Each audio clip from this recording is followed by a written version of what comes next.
50대 은퇴, 이제 뭐 먹고 살지? 70대 퇴직 선배들의 충격적 조언. 퇴직 후 나는 뭘 하고 살까? 50대에 접어들면서 누구나 한 번쯤 이런 고민을 한다. 이제 회사를 떠나면 뭘 하면서 먹고 살지? 내가 평생 해온 일이 다른 곳에서도 통할까? 퇴직금으로 몇 년은 버티겠지만 그 이후에는, 특히 대기업이나 공기업처럼 정년이 보장된 직장에서 일했다면 퇴직 후의 삶은 더욱 막막하다.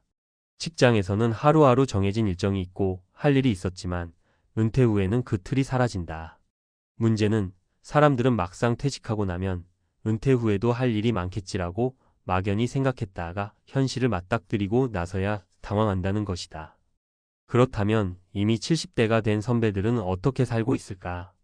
이미 퇴직의 과정을 겪어본 인생 선배들의 이야기를 들으면 우리의 미래가 어떻게 될지 감이 잡힐 것이다. 이들은 하나같이 은퇴 후 삶을 제대로 준비하지 않으면 후회한다. 고 입을 모은다. 지금부터 70대 퇴직 선배들의 경험을 바탕으로 퇴직 후 생존을 위해 지금 해야 할 3가지를 알아보자. 1. 퇴직하고 나면 할 일이 없다고? 일할 수 있는 틀을 미리 만들어라. 퇴직한 후 많은 사람들이 가장 먼저 겪는 건 아무것도 안 하는 하루다. 처음에는 자유가 주어졌다고 느끼지만 곧 무료함이 밀려온다. 문제는 시간이 많아지면 소비도 많아진다는 점이다. 70대 퇴직 선배의 사례 해시태그 1 58세 은행 지점장 퇴직 후 할 일 없어 방황. 박모 씨 70세는 은행 지점장으로 일하다가 58세에 퇴직했다. 그는 퇴직 당시 나처럼 금융권에서 오랜 경력을 쌓은 사람이면 얼마든지 다시 일할 수 있을 거야 라고 생각했다. 하지만 현실은 달랐다. 퇴직 후 금융권에서 재취업을 시도했지만 이미 시장은 젊은 세대 위주로 바뀌고 있었고 은행들도 지점 통폐합으로 인력을 줄이는 상황이었다. 결국 그는 2년 동안 제대로 된 직장을 구하지 못했다. 그동안 퇴직금과 모아둔 돈을 조금씩 쓰면서 버텼지만 소비가 줄지 않았다. 퇴직 후 3년 차가 되었을 때 그는 스스로 초조함과 우울감에 빠졌다. 퇴직하고 나면 시간이 많아져서 좋을 줄 알았는데 오히려 시간에 치이고 돈 걱정에 시달리더라. 결국 그는 퇴직 전에 미리 일할 계획을 세우지 않은 것을 가장 후회했다. 교훈: 퇴직 전에 미리 일할 틀을 만들어야 한다. 나의 경험을 살려 프리랜서, 컨설팅, 강의 등으로 이어갈 수 있는 분야를 찾자. 퇴직 전부터 최소한 12년 동안 일할 기회를 탐색하고 미리 준비해 두자. 나중에 생각하자는 마인드는 금물. 퇴직 전에 준비하지 않으면 퇴직 후에는 더 어렵다. 2. 연금만으로 살 수 있을까? 안정적인 소득원을 마련하라. 많은 사람들이 국민연금, 퇴직연금, 개인연금이 있으면 괜찮겠지라고 생각하지만 실제로 퇴직 후 10년이 지나면 대부분의 사람들이 이 돈만으로 살기 어렵다. 라고 말한다. 70대 퇴직 선배의 사례 해시태그 56세 대기업 부장 연금만 믿고 은퇴했다가 후회. 김모 씨 72세는 대기업에서 30년 넘게 근무한 베테랑이었다.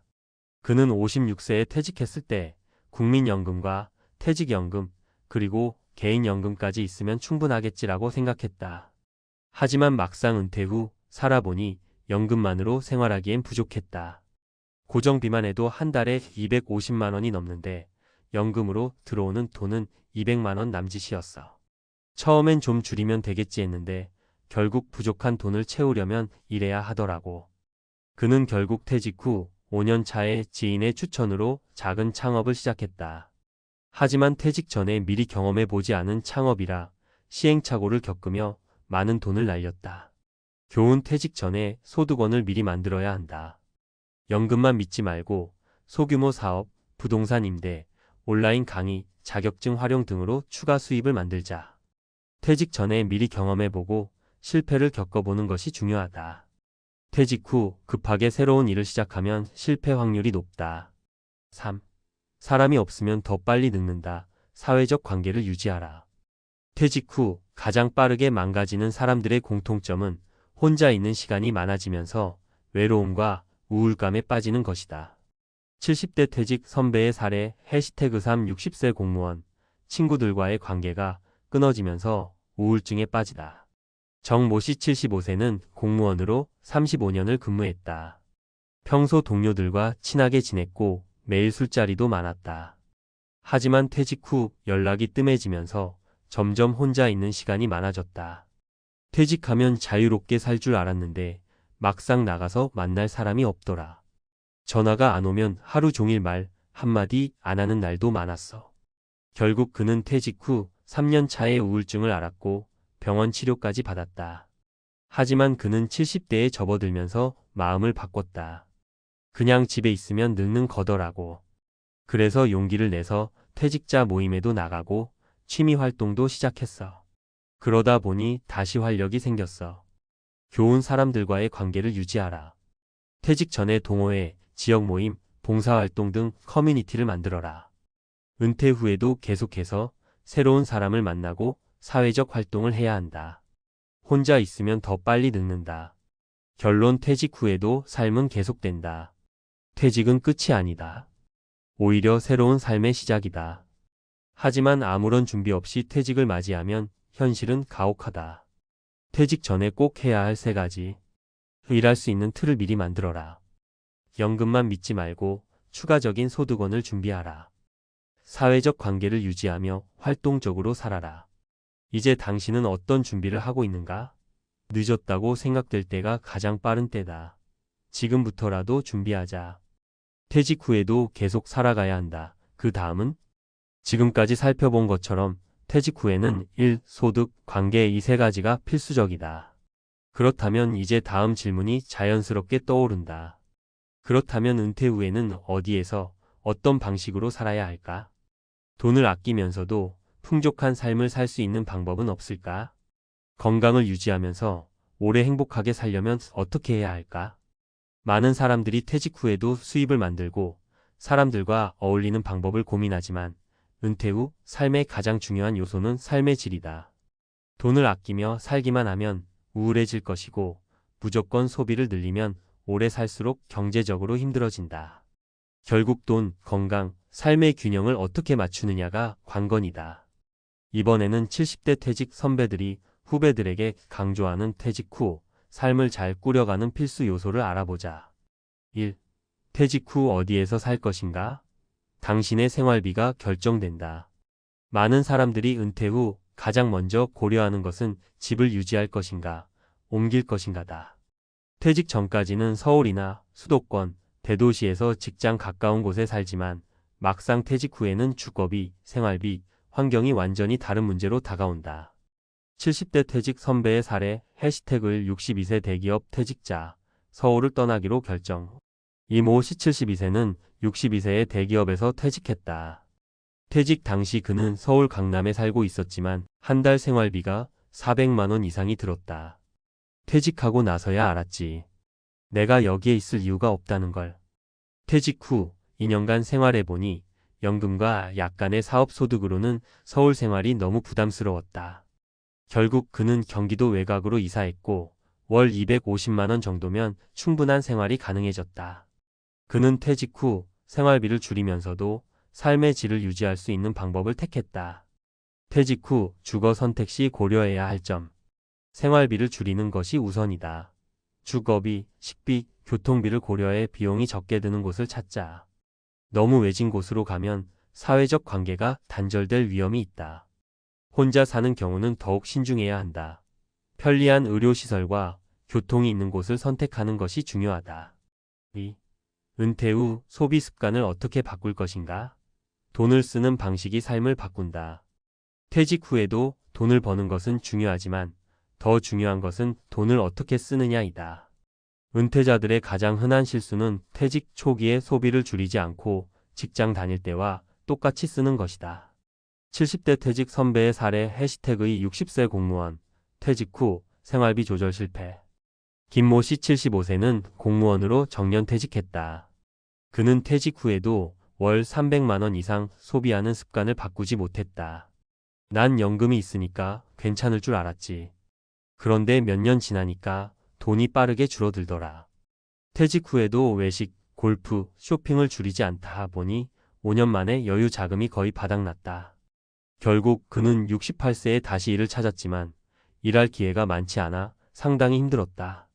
그는 퇴직 후 소비 습관을 미리 바꾸지 않은 것을 가장 후회했다. 퇴직 후 소비 습관을 바꾸는 핵심 원칙. 고정비부터 줄이자. 주거비, 자동차 유지비, 통신비 등 반드시 필요한 지출부터 조절한다. 퇴직 전부터 소비 습관을 점검하자. 직장 다닐 때부터 은퇴 후 소비 패턴을 미리 연습하자. 연금과 소득 수준에 맞는 소비를 해야 한다. 수입이 줄어든다는 것을 명심하고 처음부터 계획적으로 돈을 써야 한다. 3. 건강을 관리하지 않으면 돈이 있어도 무용지물. 은퇴 후 건강이 최우선이다. 퇴직 후 돈이 부족한 것도 문제지만 가장 심각한 문제는 건강을 잃는 것이다. 특히 60대 이후로는 운동을 하지 않으면 근육이 빠르게 감소하면서 각종 질병이 찾아온다. 퇴직 후에는 운동이 부족해지면서 체중 증가, 당뇨, 고혈압, 관절 문제 등이 급격히 악화된다. 70대 퇴직 선배의 사례 해시태그 3 65세 퇴직 후 건강을 방치했다가 큰 병을 얻은 사례. 박모 씨 73세는 65세에 퇴직 후 이제 좀 편히 쉬자는 생각으로 운동을 멈췄다. 그러나 2년 후 그는 당뇨와 고혈압, 근육 감소증까지 한꺼번에 겪게 되었다. 직장 다닐 때는 출퇴근하면서라도 걷고 움직였는데 퇴직하고 나니 하루에 1000보도 안 걸었어.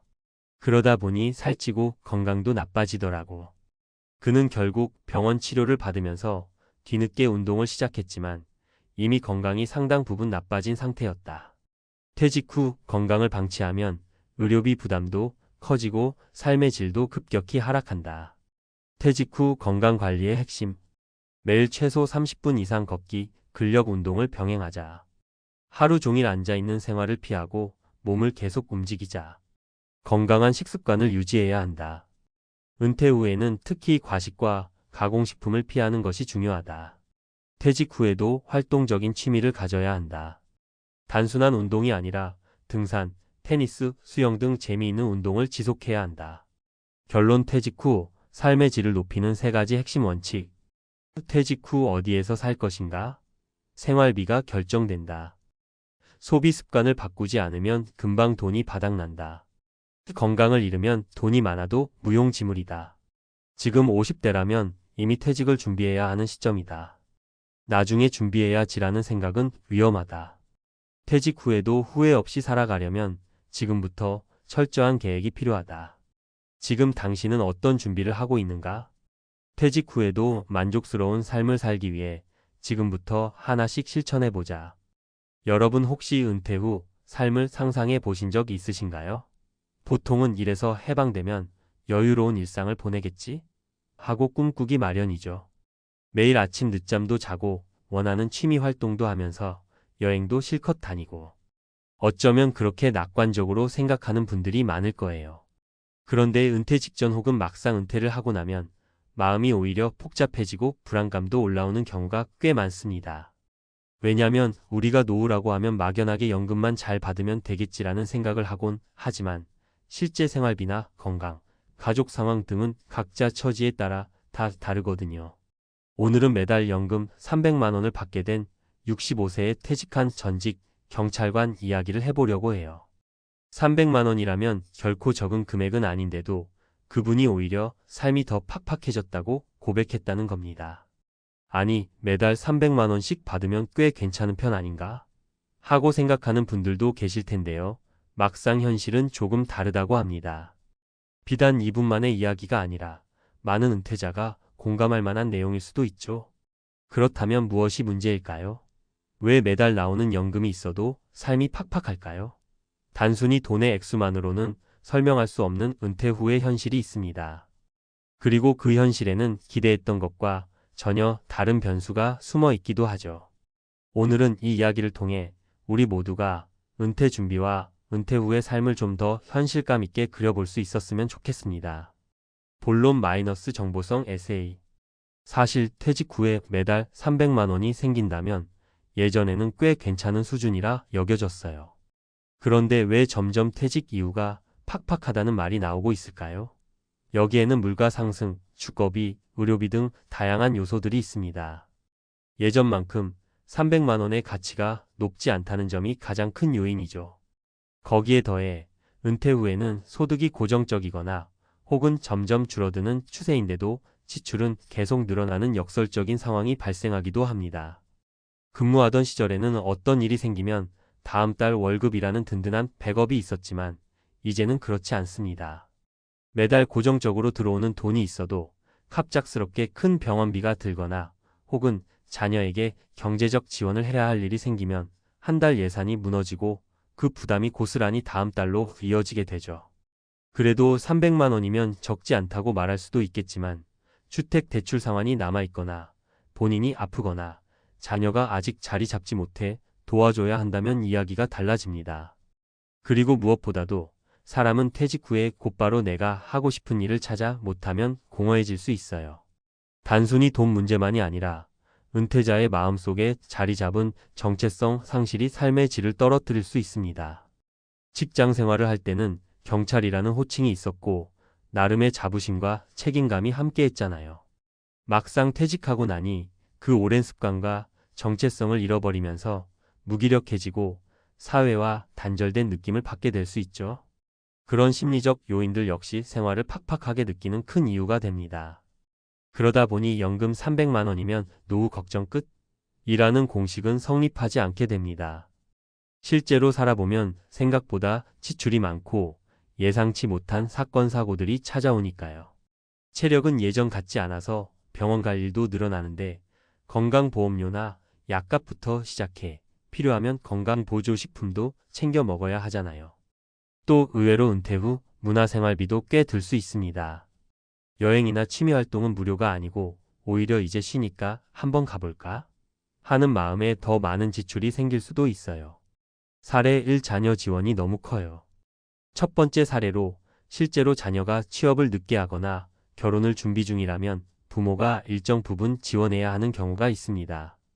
예전에 30년 경력을 가진 경찰관 어 씨의 이야기를 들어보면 이분은 퇴직 전에 자녀가 독립하겠지라고 막연히 생각했대요. 그런데 자녀가 생각보다 늦게 취업이 되면서 월세부터 생활비까지 부모님에게 부탁하게 된 거죠. 결국 월 300만 원의 연금 중 절반 가까이가 자녀에게 간다고 하니 자기 생활은 점점 줄어들 수밖에 없었답니다. 예전에야 월급이 있을 때는 그래도 허리띠를 졸라매며 용돈을 줄 수도 있었지만 고정된 연금에서 뚝 떼내야 한다니 마음의 여유가 크게 떨어졌다고 해요. 한창 힘이 있을 땐 큰돈 쓰는 일도 아깝지 않았을 텐데 은퇴한 뒤에는 한 푼이라도 아껴 써야 하니 자녀를 돕는 마음조차 예전만큼 순수하게 기쁘지는 않았다고 합니다. 사례 2. 부양해야 할 부모님도 계시네요. 두 번째는 본인이 은퇴할 시기에 부모님이 여전히 생존해 계셔서 노부모 부양까지 떠안은 경우입니다. 연금 300만 원을 받으면 내가 쓸 만큼은 되겠지라고 생각하지만 막상 부모님 요양비, 간병비가 들어가면 금세 빠져나가 버립니다. 게다가 요양원이나 간병인을 구하면 그 비용이 만만치가 않습니다. 간병보험이 적용된다고 해도 본인 부담금이 꽤 있고 부모님이 병원 신세를 지거나 혹은 집에서 모시는 경우에도 별도의 생활비가 추가로 들죠. 경찰관 B씨의 경우 60대 중반에 은퇴를 하고 연금을 받기 시작했는데 고령의 어머니를 모시다가 얼마 지나지 않아 수술과 입원비가 꽤 많이 들었습니다.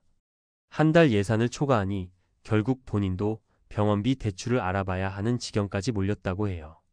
앞으로 남은 삶을 편하게 즐겨야지라고 생각했던 마음은 어느 순간 온데간데 없이 사라지고 늘 다음 달은 어떻게 생활비를 아끼나 하는 걱정만 하게 되었다고 합니다.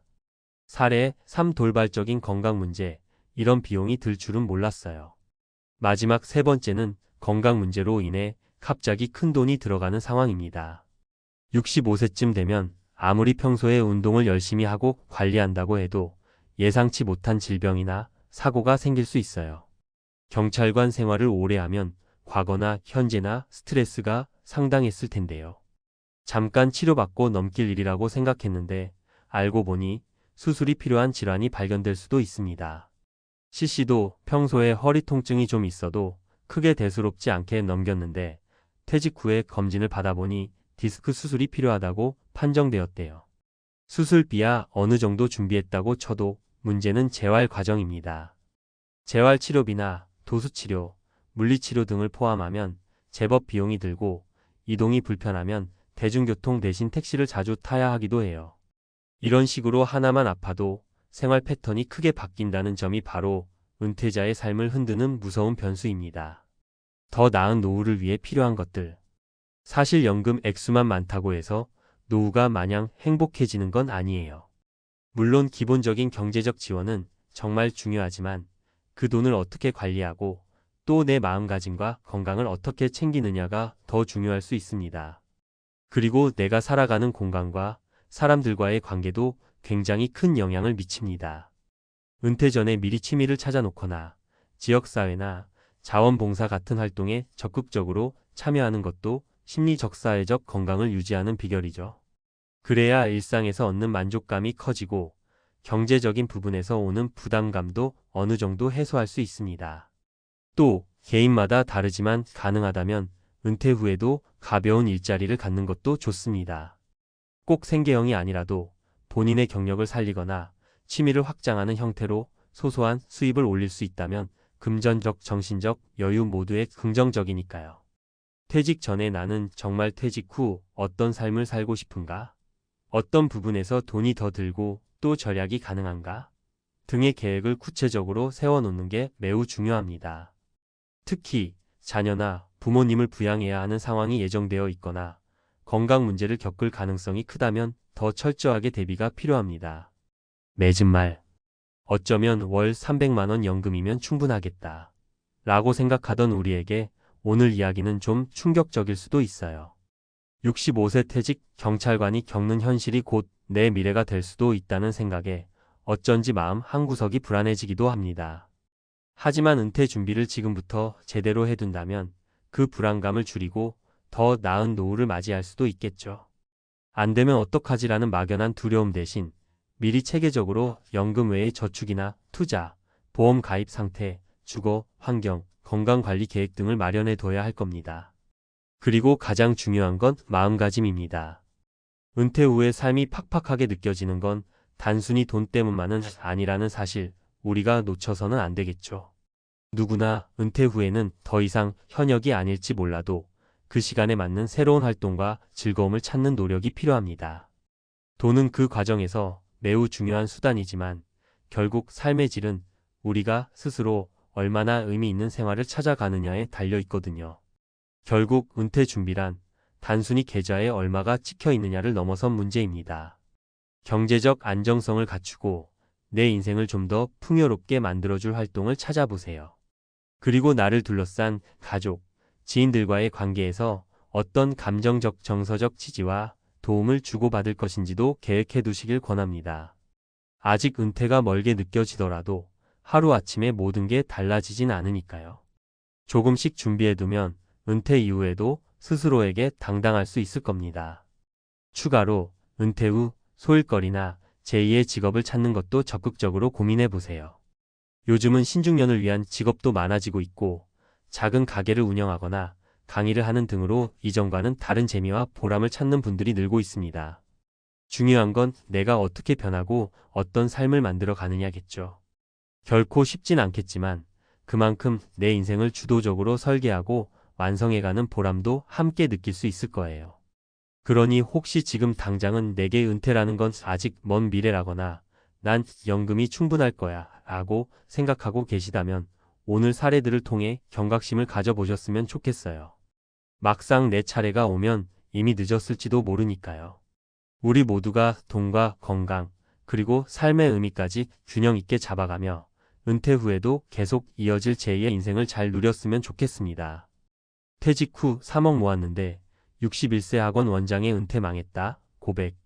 3억 있으면 노후 걱정 없을 줄 알았죠. 평생 학원 운영하면서 열심히 살았어요. 사교육이 잘 될 때는 돈도 꽤 모였고요. 퇴직하면서 3억 정도를 남겼는데 막상 은퇴하고 나니 이 돈으로 얼마나 버틸 수 있을까 생각하니까 답이 안 보이더라고요. 생활비는 생각보다 더 들고 병원비 걱정도 크고 물가는 계속 오르는데 수입은 없고 결국 은퇴 망했다라는 말이 절로 나왔어요. 이게 바로 61세 학원 원장 김성호 가명 씨의 이야기입니다. 퇴직 후 3억이 결코 적은 돈이 아니라고 생각했지만 현실은 생각과 달랐습니다. 은퇴 후의 삶은 단순히 돈을 얼마나 모았느냐가 아니라 그 돈을 어떻게 쓰면서 살아가느냐에 달려 있다는 걸 뒤늦게 깨달은 거죠. 많은 사람들이 은퇴를 준비하면서 이 정도 모으면 충분하겠지라고 막연히 생각합니다. 하지만 은퇴 후 삶의 질을 결정하는 요소는 생각보다 많습니다. 은퇴 후 지출 패턴, 예상치 못한 비용, 수입의 지속성 등 모든 걸 고려해야 합니다. 오늘은 김 원장님의 사례를 바탕으로 은퇴 후 돈 관리의 현실과 해결책을 이야기해 보려 합니다. 1. 3억은 얼마 동안 쓸 수 있을까? 김 원장님의 경우 은퇴 후 예상 월 지출이 약 250만 원이었습니다. 기본 생활비 150만 원, 의료비 30만 원, 경조사비 및 기타 지출 20만 원, 자동차 유지비 및 유흥비 50만 원. 이 금액이 적다고 생각할 수도 있지만 이걸 20년 80세까지 동안 유지하려면 총 6억 원이 필요합니다. 3억으론 턱없이 부족하죠. 게다가 예상보다 의료비 부담이 빠르게 늘었습니다. 60대가 되니 허리와 관절이 예전 같지 않고 종합검진에서 당뇨 전 단계 진단을 받아 정기적으로 병원에 다니기 시작했죠. 노화는 누구에게나 오고 예상치 못한 질병으로 인해 병원비는 늘어날 수밖에 없습니다. 해결책. 은퇴 후에도 최소한의 고정 수입을 유지하는 방법을 찾아야 합니다. 파트타임 일자리 임대소득 등 생활비를 줄이는 연습을 은퇴 전에 미리 시작해야 합니다. 의료비 지출 증가를 대비해 건강관리를 철저히 해야 합니다. 2. 은퇴 후 돈이 새는 곳은 따로 있다. 김 원장님은 은퇴 후에도 기존 생활 패턴을 유지했습니다. 40대, 50대에 누리던 소비 습관을 그대로 가져갔죠. 문제는 소득이 줄어도 소비는 쉽게 줄어들지 않는다는 점입니다. 사례 1. 자동차 유지비 부담. 퇴직 후에도 중형 세단을 타고 다녔습니다. 보험료, 기름값, 정비 비용까지 매달 50만 원 이상이 나갔죠. 학원 운영할 때는 감당할 수 있었지만 은퇴 후엔 부담이 컸습니다. 대안. 자가용 대신 대중교통과 전기자전거 활용. 연비 좋은 경차나 리스 차량 고려. 사례 2. 여전히 비싼 식비. 퇴직 후에도 외식 습관을 고치지 못했습니다. 지인들과 주기적으로 모임을 가지다 보니 한 달 외식비만 4,050만 원이었죠. 대안. 외식 횟수 줄이고 집밥 비율 높이기. 저렴하면서도 건강한 식단 관리에 대량 구매, 자급자족.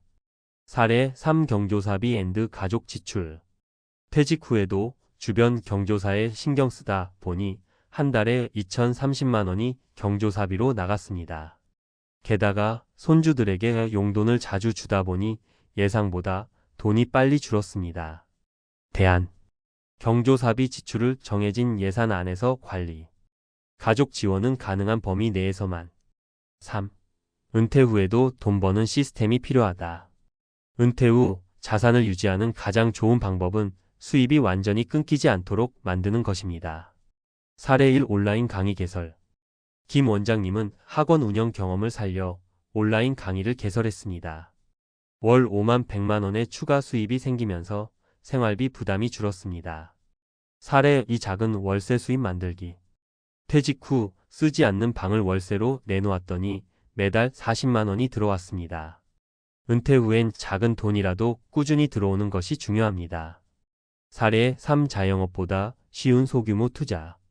학원 운영하던 시절 모아둔 돈으로 배당주를 조금씩 매입했습니다.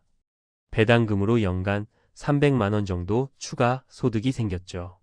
4. 결론. 은퇴 후 망했다라는 말을 하지 않으려면.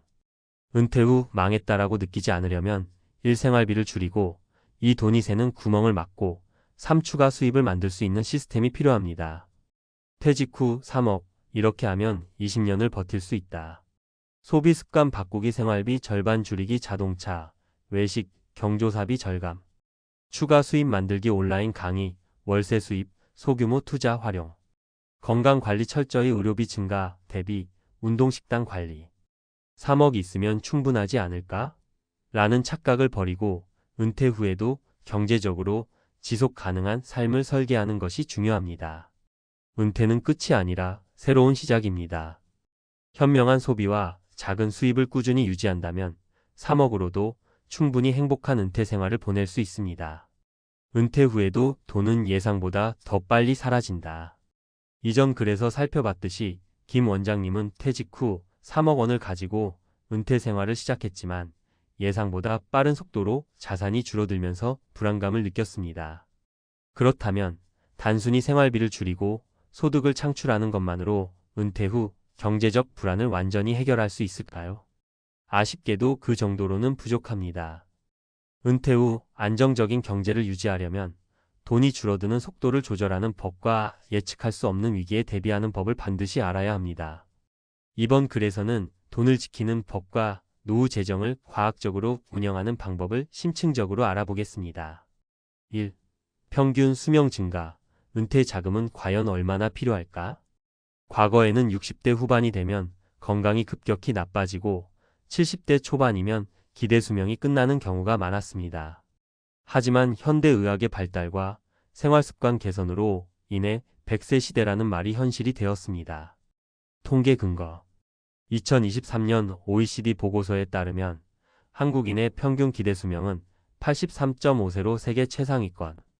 60세 이상 노인의 70% 이상이 80세 이상 생존. 65세 이상 인구 중 40% 이상이 90세까지 생존 가능. 이 말은 곧 퇴직 후에도 3040년의 인생이 남아있다는 것을 의미합니다. 즉 3억 원이 2030년 동안 유지될 수 있는가? 매달 250만 원을 쓰면 약 10년 만에 자금이 소진됨. 물가 상승률 연평균 3%까지 고려하면 89년 내에 자금 고갈. 결론적으로 퇴직 후 최소 6억 7억 원 이상의 자금이 있어야 안정적인 은퇴 생활이 가능합니다. 하지만 대부분의 사람들은 34억 원 수준의 자금으로 은퇴를 맞이합니다. 그렇다면 돈이 줄어드는 속도를 조절하는 법은 무엇일까요? 2. 자산 인출 전략이 없으면 3억은 더 빨리 사라진다. 퇴직 후 자산을 유지하는 가장 핵심적인 전략 중 하나가 자산 인출 비율 위드드로월 레이트입니다. 이 개념을 모르면 3억이 아니라 10억이 있어도 빠르게 탕진될 수 있습니다. 대표적인 자산 인출 전략 3가지. 4% 룰 더 4% 룰. 미국 트리니티 대학의 연구 결과에 따르면 연간 은퇴 자금의 4%를 인출하면 30년 이상 안정적으로 유지된다는 연구가 있습니다. 즉 3억 원을 보유한 경우 연간 1200만 원을 100만 원 이하로 사용하면 30년 이상 유지 가능합니다. 문제점. 4% 룰은 고정된 생활비를 가정하지만 현실에서는 의료비 생활비 변동성이 크다. 한국의 은퇴자는 국민연금이 부족하고 연금 소득이 적어 4% 룰만으로는 불안정할 수 있다. 변동 인출 전략, 베리어벌 위드드로월 스트래터지. 일정한 인출 비율을 유지하는 것이 아니라 경제 상황과 물가 상승률을 고려해 유동적으로 인출하는 방식입니다. 예를 들어 주식시장이 좋을 때는 5% 인출, 경기 침체기에는 3% 인출 등으로 조절하는 방법이죠. 장점. 경제 상황에 맞춰 자산을 더 오래 유지할 수 있음. 주식 배당 소득임 대소득 등 다양한 소득원과 결합 가능. 필요한 금액만 인출하는 버컷 스트래터지. 이 전략은 은퇴 자금을 단기 5년 이내, 중기 515년, 장기 15년 이상로 나누어 운영하는 방식입니다. 단기 자금형 금성, 자산, 생활비, 앤드 의료비. 중기 자금 안정형 투자, 배당주, 채권 등. 장기 자금 고수익 투자 주식, 부동산 등. 핵심 포인트. 단기 자금을 먼저 사용하면서 장기 자산은 지속적으로 투자. 필요할 때마다 적절한 금액을 인출하여 자산의 수명을 늘림. 3. 예측할 수 없는 노후 위기에 대비하는 법. 노후 생활에서 가장 위험한 변수는 예상치 못한 위기입니다. 김 원장님이 간과했던 부분도 바로 위험 요소 대비였습니다. 은퇴 후 흔히 발생하는 위기 상황 3가지. 의료비 폭탄. 60대 이후 가장 큰 지출은 병원비. 암, 뇌졸중, 치매 등 장기 치료가 필요한 경우 평균 1억 원 이상 비용 발생. 미국의 경우 건강보험이 부족하면 은퇴 자금이 의료비로 사라짐. 해결책. 건강보험 앤드 장기요양보험 반드시 준비. 운동과 건강관리를 통해 만성질환 예방, 부모 자녀 지원 부담, 은퇴 후에도 부모 부양 비용 앤드 자녀 결혼 비용 부담, 예상보다 많은 가족 지출로 인해 노후 자금이 빠르게 소진됨, 해결책, 자녀에게 경제적으로 독립하도록 교육, 부모님과 재정 계획을 사전에 협의, 인플레이션 앤드 금리 상승, 물가가 상승하면 기존 은퇴 자금의 가치는 하락, 특히 은퇴 후 고정소득이 없는 경우 더욱 치명적, 해결책, 배당주, 채권, 부동산 등 인플레이션 해지 자산 보유, 단기 저축과 장기 투자, 포트폴리오를 균형 있게 운영, 결론 은퇴 후 삶을 망했다 해서 살만하다로 바꾸려면 자산 인출 전략을 세워 돈이 빠르게 소진되지 않도록 조절하자. 의료 비가족 지원 비물가 상승 등 예상치 못한 변수에 대비하자. 은퇴 후에도 수익을 창출하는 방법 배당, 월세, 온라인 비즈니스 등을 찾자. 3억을 가지고도 망했다는 생각이 들지 않도록 미리 대비하고 준비하는 것이 은퇴 후 진짜 중요한 전략이다. 이제부터라도 늦지 않았습니다. 오늘이 바로 노후 재정을 다시 설계할 최고의 날입니다. 40대 후반에 농촌 로망 하나로 내려와서 벌써 17년을 살았습니다. 그런데 이제는 솔직히 다시 도시로 나가고 싶습니다. 가진 것 없이 살다 보니 정말 쉽지 않더군요. 제 진심을 담아 말씀드립니다. 오지 마세요. 농촌이 도시보다 훨씬 힘듭니다. 괜히 시간만 허비하게 됩니다. 그리고 한 가지 꼭 전하고 싶습니다. 부인 뜻을 존중하세요. 그래야 나중에 노후가 편안해집니다. 농촌 로망? 17년 살고 깨달았다. 도시가 차라리 낫다. 어쩌면 이 글을 읽으시는 분 중에도 언젠가는 시골 내려가서 조용히 살고 싶다는 꿈을 품으신 분이 계실 겁니다. 저도 그랬습니다. 40대 후반, 농촌이야말로 진정한 삶이 있다는 막연한 기대 하나로 도시를 등졌습니다. 흙냄새 맡으며 살면 마음도 편해지고 돈이 많이 없어도 자급자족하며 소박하게 살 수 있겠지 싶었어요. 그런데요, 정말 솔직히 말씀드리자면 17년 살고 나니 도시가 훨씬 낫습니다.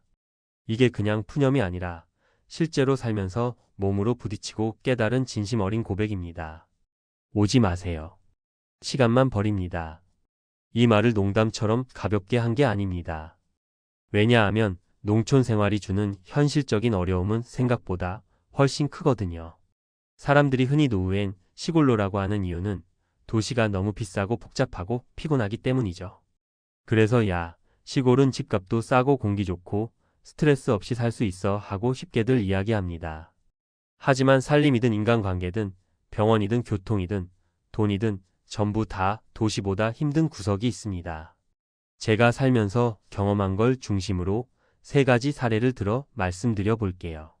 첫 번째, 돈이 없으면 정말 막막합니다. 처음 내려올 때 크게 돈 안 들어도 된다고 생각했어요. 텃밭 좀 하고 반찬거리라도 자급자족하면 식비가 줄 거라 믿었습니다. 실제로 야채, 고추, 상추 이런 건 돈 안 주고 먹을 수 있죠. 문제는 고정비입니다. 기름값, 차량 유지비, 농자재비, 농기계 유지보수, 보험료, 겨울 난방비 도시보다 싸긴커녕 더 듭니다. 여름엔 전기도 많이 쓰고 겨울엔 기름이나 장작 없으면 얼어 죽을 판이에요. 게다가 농사는 돈을 버는 게 아니라 돈을 먹는 괴물 같더군요. 규모가 커야 팔아서 남기는데 소규모 자급자족 농사는 오히려 비쌉니다. 비료, 농약, 모종값 생각보다 다 비싸고 잘못하면 흉장나서 버린 돈이 됩니다. 도시에서 월세라도 싸게 살며 알바나 파트타임 하면 현금 흐름이 생깁니다. 그런데 농촌은 그런 일자리도 거의 없어요. 살림만 하며 돈이 안 들어간다. 거짓말이에요. 노후에 연금이나 모아둔 돈이 없다면 정말 막막해집니다. 두 번째, 아프면 생존이 달려 있습니다. 제가 아는 60대 부부가 있어요. 도시에서 식당 하다 접고 귀촌했는데 몸이 아프기 시작하면서 인생이 바뀌었어요. 가까운 병원이 읍내라 해도 차로 3,040분 걸립니다. 대형 병원 가려면 시나 도의 중심부까지 12시간은 기본이에요. 운전할 수 없게 되면 끝입니다. 그 부부는 뇌졸중으로 남편이 쓰러지면서 부인이 병원 데리고 다니느라 진을 다 뺐어요. 병원비, 간병비도 문제지만 이동이 너무 불편해요. 결국 도시로 다시 나오셨는데 살던 집은 헐값에 넘기다시피 했어요. 시골집이 팔리질 않으니까요. 저도 나이 먹으니 이게 가장 무섭더군요. 도시 살 땐 대중교통이든 택시든 병원까지 쉽게 갔는데 시골 살면 내 차 없으면 아무것도 못합니다. 그리고 농촌 의료는 너무 취약합니다. 세 번째, 가족 부부 갈등이 치명적입니다. 이게 은퇴 후 시골 가서 제일 크게 터지는 문제더라고요. 저희도 내려올 때는 부인이 좋다 했어요. 그런데 몇 년 지나니 달라집니다. 마트도 멀고 친구들도 못 만나고 문화생활은 없고 할 게 없으니 답답해 하더라고요. 일은 끝도 없는데 수입은 없고 도시 애들 만나면 자존심 상하고 결국 부부싸움이 잦아집니다. 서로 도시로 가자, 남아서 버티자 의견이 갈리면 정말 살벌해집니다. 제가 본 다른 집도 똑같았어요. 남편은 농사 짓자고 내려왔는데 아내가 못 버티고 도시로 나가자고 해서 결국 따로 살거나 도시로 나가서 전세 살면서 갈등이 극심해졌어요. 제 결론은 이겁니다. 무조건 부인 뜻 따라야 한다. 노후의 부부가 마음이 맞아야 그나마 편안하게 사는 거지 한 사람만 낭만에 빠져서 결정하면 나중에 지옥을 봅니다. 많은 분들이 은퇴 후에 농촌으로 내려가서 여유롭게 살자는 꿈을 꾸십니다. 이해합니다. 도시 생활이 힘들고 돈이 많이 드니까 대안이 필요하잖아요. 저도 그게 정답 같았어요. 하지만 실제로 살아보니 돈 문제, 건강 문제, 부부 문제 세 가지가 농촌에서는 도시보다 훨씬 크게 다가옵니다. 적은 돈으로도 살 수 있다. 거짓말입니다. 병원 가까이 있어야 노후가 편하다. 진리입니다. 부부가 싸우면 끝장이다. 맞습니다. 저는 17년 살았고 이제 도시로 나가야겠다고 마음을 먹었습니다. 가진 거 없어서 더 힘들 거라는 걸 압니다.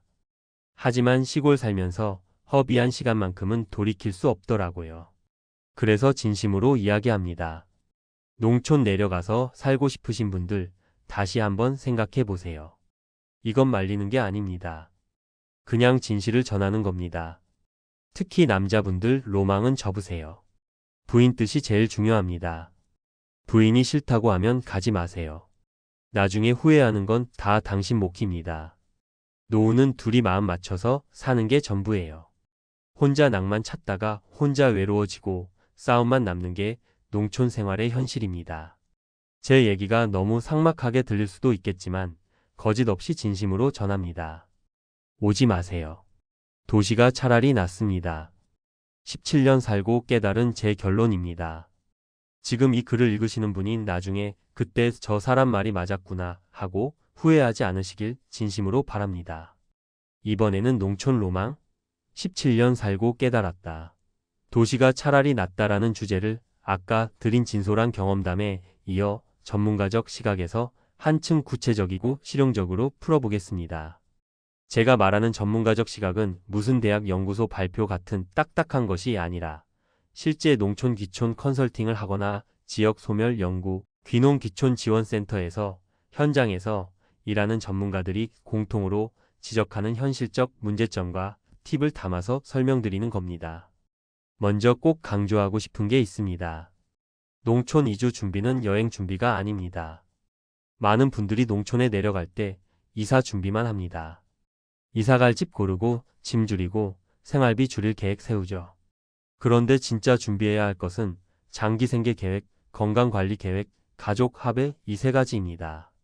첫 번째 생계 계획은 단순히 덜 쓰겠다로 끝나면 안 됩니다. 많은 귀촌 실패 사례가 여기에 있습니다. 귀농 귀촌 지원센터나 농촌진흥청 조사 보면 귀농 귀촌의 실패 이유 1위가 경제적 어려움입니다. 예를 들어 귀농에도 정부 지원금이 있지 않냐고요? 예, 있습니다. 초기에 3억까지 융자 나옵니다. 문제는 갚아야 합니다. 그 돈으로 비닐하우스 짓거나 장비 사면 부채가 생깁니다. 귀농 5년 생존율이 50%도 안 됩니다. 돈을 못 벌어 버티질 못하는 거죠. 실제 한 통계농림축산식품부 귀농 귀촌 실태조사를 보면 귀농 가구의 평균 농업소득은 연간 1,000만 원대 정도입니다. 농사만으로 도시에서 벌던 돈 수준을 유지하는 건 정말 어렵습니다. 그래서 전문가들은 이렇게 권합니다. 농촌에서도 현금 흐름이 끊기지 않을 부업을 찾아라. 온라인 쇼핑몰, 콘텐츠 제작, 프리랜스 1등 장소 구애 없는 일을 준비해야 합니다. 최소 1년 이상 재정 시뮬레이션을 해라. 예상 지출, 예상 소득을 계절별로 나눠서 구체적으로 작성해보고 수입이 없을 때 버틸 비상금도 확보해야 합니다. 단기 알바, 농번기 품삯, 일거리 등 현실적인 수입 루트도 미리 조사해둬라. 생각보다 농촌에도 알바가 있습니다. 단 시급이 낮고 힘듭니다. 이거라도 할 수 있는 각오가 필요합니다. 두 번째, 건강관리와 의료 접근성 문제를 현실적으로 계산해야 합니다. 이건 정말 치명적인 문제입니다. 농촌의 고령화율이 평균 45%를 넘는 지역이 많습니다. 단순히 노인이 많다는 게 문제가 아니라 의료 서비스 인프라가 도시 대비 현저히 부족합니다. 상급 종합병원까지 2시간 거리, 구급차 오는데 30분 이상, 야간 진료? 사실상 불가능. 저는 이 부분에서 실제 사례를 봤습니다. 60대 귀농한 부부가 있었는데 남편이 급성 심근경색이 왔습니다. 읍내 병원에서 막을 수 없으니 큰 병원으로 이송해야 했는데 1시간 걸려 도착했어요. 결과가 좋지 않았습니다. 도시에서는 10분 거리에 큰 병원이 있는데 이게 생명을 좌우할 수도 있습니다. 전문가들이 권하는 팁은 이렇습니다. 가장 가까운 응급실까지 거리, 시간 측정해보고 결정해라. 지속적인 만성질환 관리가 필요한 분은 도시 근교 정도까지만 내려가라. 가족 중 한 명이라도 장기 질환이 있으면 농촌 이주는 재검토하라. 농촌이 좋아 보여도 병원 문제는 감정으로 덮을 수가 없습니다. 세 번째, 가족과의 합의와 심리적 준비가 핵심이다. 많은 귀촌 컨설턴트가 강조하는 게 바로 이 부분이에요. 귀촌 실패 사례 중 상당수가 가족 간 의견 불일치 때문입니다. 남편이 주도해서 내려왔다가 아내가 적응 못해 이혼 위기, 자녀 교육 문제로 갈등, 부모 봉양 문제로 도시로 되돌아감. 제가 직접 본 사례 중에는 50대 후반 부부가 귀촌했다가 남편은 농사에 만족하는데 부인이 외로움과 불편함을 견디지 못해 분가 수준으로 따로 살게 된 경우도 있습니다. 전문가들은 이렇게 조언합니다. 가족 회의를 꼭 하고 모든 불만과 걱정을 다 털어놔라. 최소 6개월 1년 정도 단기 거주 임대나 시골 체험로 적응 시험을 해봐라. 노후 생활 목표가 일치하지 않으면 가지 마라. 부부가 같은 그림을 그리고 있지 않으면 그 시골집이 지옥이 됩니다. 마지막으로 현실적인 준비 팁을 간단히 정리해 드릴게요. 생활비 줄이기보다 꾸준한 수입원 설계가 먼저다. 의료 접근성은 반드시 지도 보고 거리를 재라. 가족이 모두 동의하지 않으면 이주는 하지 마라. 농촌 생활은 노동 짐약적이다. 체력 관리가 필수다. 집을 사지 말고 먼저 임대해서 살아보고 결정해라. 많은 분들이 농촌 내려가면 돈 적게 쓰고 여유롭게 살 수 있다는 말을 너무 쉽게 믿습니다. 하지만 전문가들은 한 목소리로 말합니다. 도시는 소비 중심이지만 기회가 많고 농촌은 소비는 줄어도 기회가 거의 없다. 그래서 농촌 이주 소비를 줄이는 전략이 아니라 농촌 이주 기회가 적으니 철저한 준비가 필수라고 말합니다. 저도 경험자로서 또 여러 전문가의 의견을 접한 사람으로서 말씀드립니다. 농촌살이에 대한 로망을 버리라는 게 아닙니다. 그 로망을 현실적 계획으로 바꾸어야 한다는 거예요. 그리고 부인의 뜻이 다르면 무조건 포기하세요. 노후의 행복은 로망이 아니라 서로의 동의와 현실적 준비에서 나옵니다.